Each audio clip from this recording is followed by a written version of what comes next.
Brooklyn's historic The Black Lady Theater is now taking bookings. Host your next birthday party, concert, networking event, baby or bridal shower, wedding, art show, gala, corporate event, live stage play, audition, and so much more. At the one and only The Black Lady Theater. Mention code GODCAST for 15% off your rental fee. Code good for the first time customers only. Valid for a limited time. Call 718-771-0900 to book your event today. Peace. Today is Wednesday, December 18th. Rah Digga's born day. Hey. Make it today's math, Digga. Knowledge, build, destroy, all being, wait for it, all being born to born. Come on, we gotta clap it up for all being born to born. That's right. Use your knowledge to build and add on to the positive. Take away from the negative and make positivity born in the universe. Peace. Happy born day. Thank you.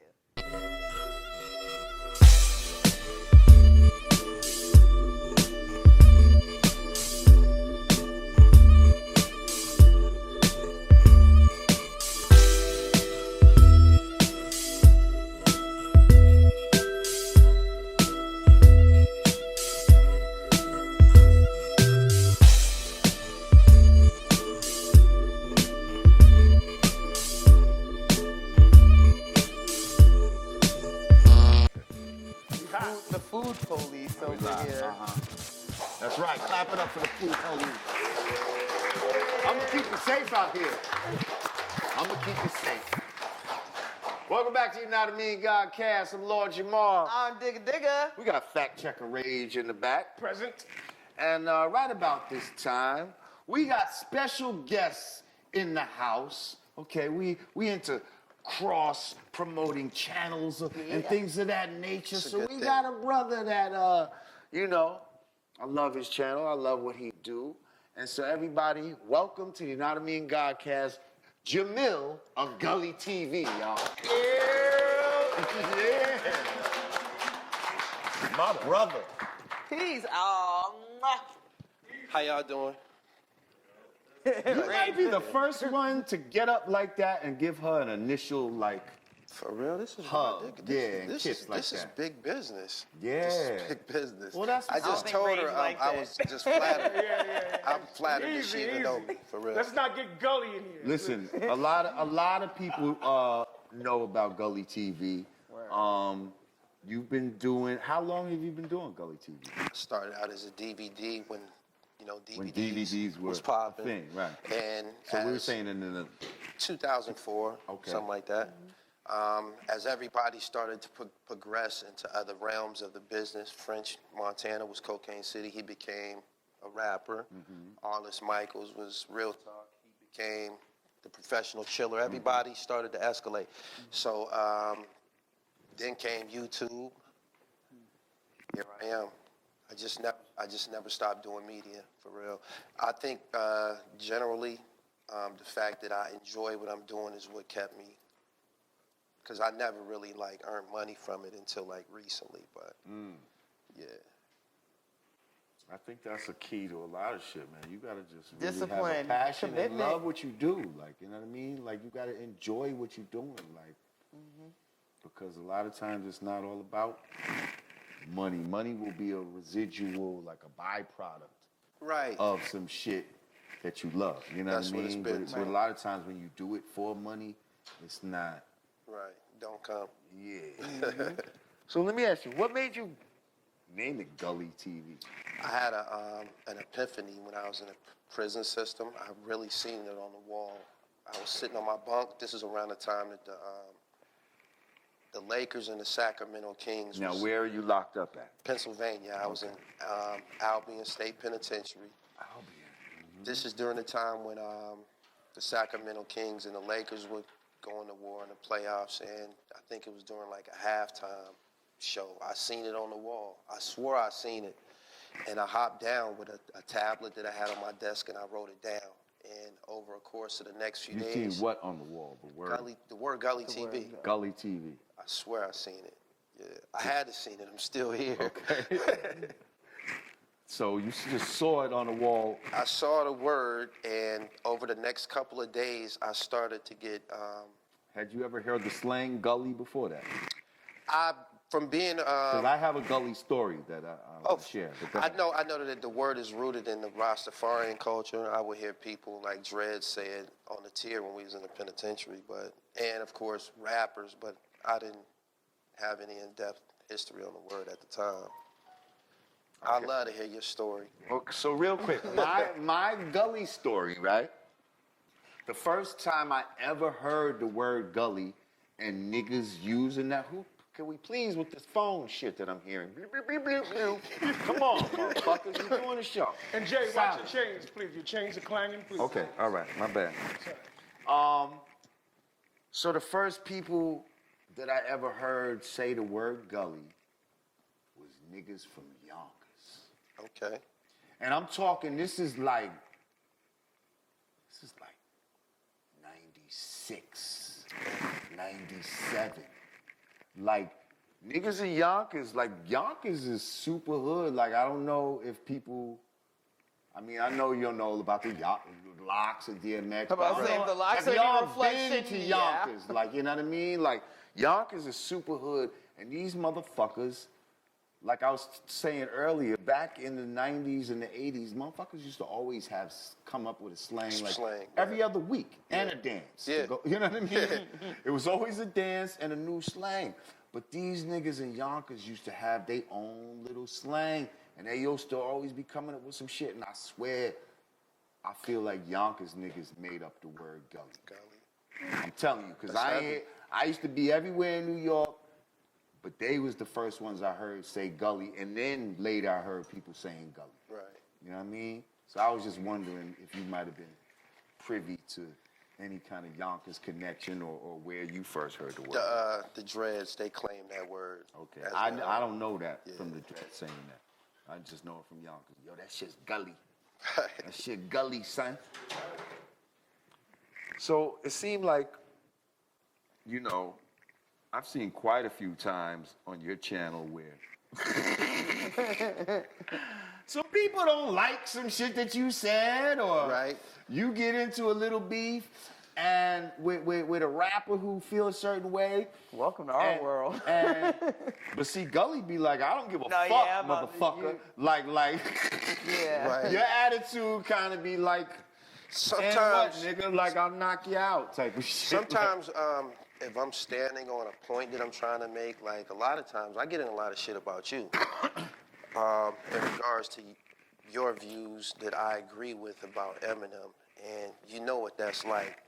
So, the more subscribers, the more of a following that you have. It goes from being 50 people coming at you to 1,000. I'm sorry, Jamar, your beard is really scrubbing the mic. Oh, okay. Yeah, please. Yeah, you got, the bigger the platform becomes, the more people that you have that choose to oppose your opinions. And that's all it is on my platform. It's just my opinion. And I often find myself in situations where people challenge me. That's not good. I'm not Superman. It's just who I am. I'm with it. You know what I'm saying? Right. I'm with it. And there's a big audience. There's people watching. You can't just talk to me any kind of way in front of 50,000 people. We're going to have some problems. So that's just masculinity, me standing up for myself. Nobody's going to stand up for me or my platform. So, yeah, you've seen me in a couple situations, but I won't say I've never been the instigator. It's often in retaliation. You know what I'm saying? Me standing up for my platform. Right. I was going to ask you. So you've done some documentaries, yes? I'm on my third one. I started my third one yesterday. It's called Banned from YouTube. My first two, of course, was the Haitian Jack Speaks 1 and 2. That's what everybody's talking about now. Right. Tell us a little bit about that. It was something about Haitian Jack just, Because we in Brooklyn right now. yeah, this is where And he ran Haitian wild Jack over here. was like a legend ran back wild in over the here. days. I know people throw around the word legend, but you know, Nah, he was that. street-wise, he definitely was a legend, For Tut sure. and all those type of dudes. But go There ahead. was a mystique about his part of the story in regards to the Tupac Quad studio, just the whole Tupac thing. And at the time, the All Eyes on Me film was coming out. It was out, and Haitian Jack was the only person that we had never heard from, been exposed to in regards to the Tupac's thing. So me just covering hip hop media, I wanted to see if I can get this nigga to say something about being on Against All Odds. So what I did was, I was living in Cali at the time. I started wearing a T-shirt that said, "I want to interview Haitian Jack." Now, at the time, I didn't know that he was like sticking niggas up and shit like that. No. Oh. I didn't know he was like tying people up and all of that. And Right. I got his name on my shirt in Los Angeles where he was tying some niggas up. Oh, shit. So I think Benny Boom saw me on the internet with the shirt and said something to him. So he was flattered by the shit. He thought that I was also crazy for having his name on the shirt. So yeah, he like, this dude's bugging. So he started to watch my show. And real recognized real. After a while, he said he watched me for a few weeks, and then he sent somebody to contact me. And I get so many bunch of bullshit in the DM. I'm pretty sure you do too. I didn't take it serious. I told the guy, I'm like, whoever you are, here go my phone number. If Haitian Jack want to speak to me, he can FaceTime me. And he did it. A couple minutes later, Like, oh, shit. I was like, oh, shit. He got this smile that is half sinister, half, I don't know, Right. like the Joker. Right. Damn. And he offered me the opportunity to come to the island and, speak with him. What was it, See DR? how he was living, yeah. Dominican Republic. He's been deported for, I think, maybe like 12 years. Haiti, he's a native of Haiti prior to moving to Brooklyn. And Haiti's is bad off, I guess. The Dominican Republic, the decor is a little bit more consistent with Haitian Jack's lifestyle. So that's where he at. That's what's up. So you got Yeah, he used to come around the studio a lot, like in the early flip mode days. That's where I didn't know anything about like his legacy until after the fact. But before that, he was just another nigga coming He didn't act no certain way. to the studio. No, I heard he used to be around Buster. yeah, he used to come to Soundtrack all the time. Him, Fendi, like all these guys were just like, part of the studio crew. Nothing Special. about him stood out to you? They No. say he's popular amongst women. You didn't think he was good looking or anything? To be honest, I was so on my bars. I was so about my bars that I wasn't paying attention to any of that. Like years later, I was hearing about, oh yeah, I was trying to flirt with you. You wasn't giving me no, you was just fading me. Like I hear all these jokes after the fact about all these dudes I faded. I'm like, heck, because I was too busy just trying to like shit on everybody in the studio. Like I Right. wasn't, my shit was like tunnel vision with my notebook. So I missed all that. Oh, okay. But shouts out Haitian Jack though. Shout out to Haitian Jack. Word. Shout out Haitian Jack. Time? Oh, great. So, earlier you mentioned that sometimes you get into little shit for agreeing with me of my... I've been in a lot of shit because of you. I've been in a lot of shit because of him. Well, I appreciate both of y'all. But you mentioned, Eminem. Right. So we're just gonna have you here now. Like now, I would like to talk about some just topics that we would talk about amongst ourselves. Right. You're here with us now. Right. You guest hosting with us now. Absolutely. That was the initial. You know who he is now. Now he's here guest hosting. Now we okay. can just So breathe. now, shout out to Godfrey. He's in Israel. He'll be back next week. So, we just had this thing last week where Eminem, fucking Nick Cannon, it was a whole fucking shit going on. Circus. Yeah, Nick Cannon dropped 2 joints and all of that. Initially, M appeared on Fat Joe's Family Ties album. True. Oh, right. and shouts out to Fat Joe, dope album. I did peep that. Okay, I didn't Very get to peep dope. it yet. Have to check that out. So yes, Eminem And did take a shot at Cannon on that. He took on a, the he song. took a shot. He's taking a shot at Cannon. It's really a shot at Mariah, but it's like it's like he said his balls was clipped and all it's this like kind of shit. basically Cannon and Mariah all wrapped up in one, and Nick. And I didn't think that was a dope verse, but he took a shot at him. Go ahead. And I think that I guess that's always been a part of M's allure. I just feel like maybe we don't necessarily want to hear that now, but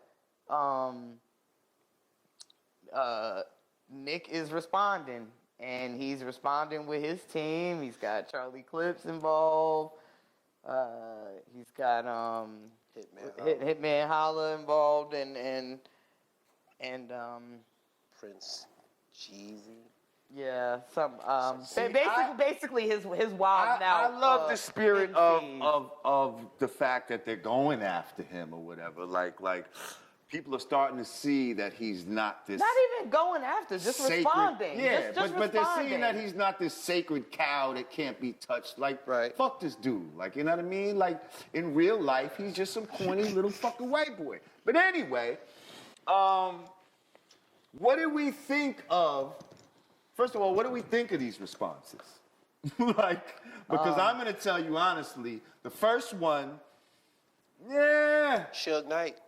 Yeah, the one with Suge Knight. Oh yeah, that was the first one. I didn't like the singing hook and all this type of shit. It wasn't dope. I to thought me. Nick was doing good on his own. I don't think he needed the rest of them because they See, didn't that's do what anything. I think I thought he had the best verse on the song. I think because there was this air that like Nick ain't really an MC like that.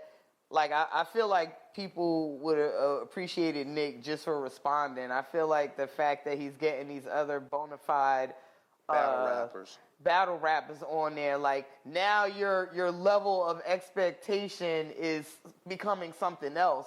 And if it ain't that, then it's like, It's just Cause I then don't like know. now what? So now we're gonna see. So now it's like just Royce and Crook and that's Joyner what I'm almost. and That's like, do almost they get opening the door for that. It's like, do they get involved now? Even though by the time this airs, who knows? They might have even gotten involved, but Obi Trice. Obi Trice. Yeah, I Obi Trice did make some shit already, right? I think Joyner might have said something. Get let off a warning shot. So it's like, does this become a real hip hop beef behind Eminem saying some stuff in jest and then Nick responding? Wait, what do you in mean jest? saying stuff in jest? I'm saying stuff in jest because he's talking about Mariah Carey. Yeah, but he still was, I mean, it's disrespectful, but Right. it's still like, if you're rapping about Mariah Carey, you're joking. Like you're joking at this point. Right. Like if you're dissing Mariah Carey in a rap record in 2019, right. You're joking. Joking, trolling, or whatever they Exactly. want to call it. That's what I'm saying. Okay, Like uh-huh. it's trolling.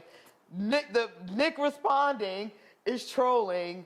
Do these other, who we consider like bona fide like lyricists, Did they need to get into it? does that make it? Yeah. Not really. Like, right. It and would have that's- been better if it was just. If Nick it would have by just himself. been them two Right. trolling I each thought other. I thought he was for the doing most all part. right. I thought he was doing all right for him not to be a rapper. Right. Well, I didn't like the first one with the singing hook and all. I'm like, if you're gonna have a battle song, like, why you got this R&B-esque fucking hook on the shit? Like, I ain't like that. The second one, I kind of like that they better. used the Renegade beat. I thought that one was better, But all in all, I didn't think they would. Either one was like blew me away or nothing like that. I didn't think they were great.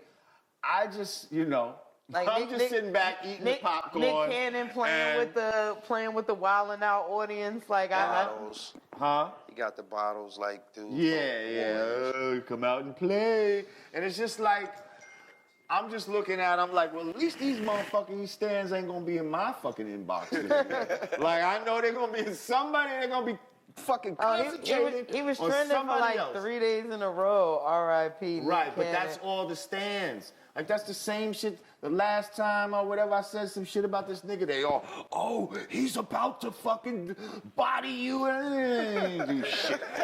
You know what I mean? You might as well lie down because you're dead. Like, shut the fuck up. Like, this nigga ain't doing shit, and y'all are go, R.I.P. They was doing all this in my inbox. You see what I'm saying? So, Shit overwhelming, ain't it? yo, because you know why? Usually, if you upset an artist, you know, their fans, their stamina is usually a week. Right. Okay?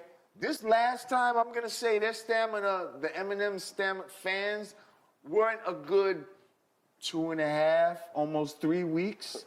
Strong. But you know what that was? Strong. But I said, damn, y'all motherfuckers. But I think that was Y'all on that Adderall or some that shit. Was, That but shit that got was your because focus. the outlets were putting it out so random at all these random different times where I don't think a lot of people realize like that was just one interview you did, but it just came out in so many different parts and pieces and all these different times that it just really made it seem like you was just walking around like every week with M on the brain and it just came across crazy and they respond every time, so that one was a little. The fact that I'm even talking about him now, to go, see, you have to talk about Eminem because I be up in here like, please don't even bring this man name up. You would not be relevant. Like, this is the kind of shit. Right. It's fucking retarded. Like, what I don't like is what drew me to it is the fact that they try to downplay who you are.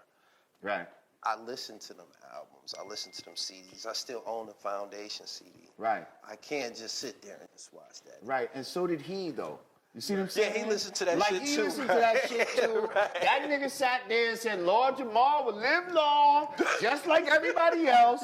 And now you want to act like, oh, this nigga, well, okay. Like, yes, like, let the record reflect. Yeah, it's all good. I think I might have actually had to slide up and because usually I try to, like, you know, stay out the way of stuff, but I think there was some platforms post that I had to be like, okay, wait a minute though. We not gonna act like brand Nubians ain't brand motherfucking Nubians. Like, whatever, this ain't that now. And see, that's what I'm saying. There'll be revisionist history based on certain bias. You know what I mean? And they'll try to rewrite, and this is what white people do. They will try to rewrite history, whether they, you know, if they fuck with you or not. Right. You know what I mean? So, what do you think about 50 Cent when he interjects? Because he interjected in your situation too. You know, him and Royce, they always do that. Like, that's what they do. Like, and all the people that ever come to his defense are people that have monetarily benefited from him, being around him. Right. Like, no real regular motherfucker is like coming to the defense and caping for fucking Eminem. Unless somehow they've gotten paid from him or they think they can get paid from him. You understand? I see a They're lot trying of to that. curry favor. I see a lot Or of none that. of the above, and you could a lot of actually that. just think he's dope. I'm just saying. I wish I had a tattoo on my hand, Hold on. like Look, Johnny Fastlane. we got a history, and I can say I ain't monetarily gained a thing from our history. I just recognize on some MC shit. I just recognize that grind. That he can rhyme. Yeah. Okay. And I respect. Big deal. And as an MC, I respect that. Everything else and all of the other layers that go with it, when it come to my rap brain, like that ain't computing to me. I'm, you know. Do he appear to be like regular to you because you knew him from the early days, from the Outsiders and all of that? So there's no big thrill about him? I'm asking. Here's the thing. But what do you mean, he like, was it's- nobody special then. You mean like what you mean like is he just regular? There was regular dude? a hierarchy, right? And we talked about They this. built him up to be somebody, but you knew him prior. Right. But he don't even regard himself like that. In his own head, he a regular. Well, you don't know what he regards himself as now. It's the machine. You think it's the machine? I think there are people around him that keep him in a bubble because he would, for whatever, he's the asset. So it's like protect the asset at all costs. All that man, I know this for a fact. All that man care about are bars. Like he not thinking like all of the machine and what? And drugs. Well, he's sober now. He says he's sober. Is he? Is anybody? I don't know. Is anybody? All I'm saying is there was a hierarchy in that house, in the outsider's house. Everybody would be in the crib, Right. And the more, if you was up there and you in a room sleeping on the bed, then there's couches. Eminem slept on the floor. That's all I'm saying. We're gonna take a break. Look, last word. We're gonna take a break. That's what he said. He slept on the floor in the house. Did he sleep on the floor or not? He said he slept on the floor. Okay, you told me he slept on the floor. No, he said it in the song. I told you he put it in the song. Yeah, because he slept on the floor. Because he wasn't that nigga amongst the couldn't black get in bed. people. Amongst the black people, get your ass on the floor, boy. So anyway, This guy, boy. we're going to take a break. We're going to come back. Because, no, this leads to other bullshit like, what's that shit about? The best hip-hop song in the last decade went to who? I'm not even gonna say it right now. We'll come back and talk about that shit. You know how to do Godcast.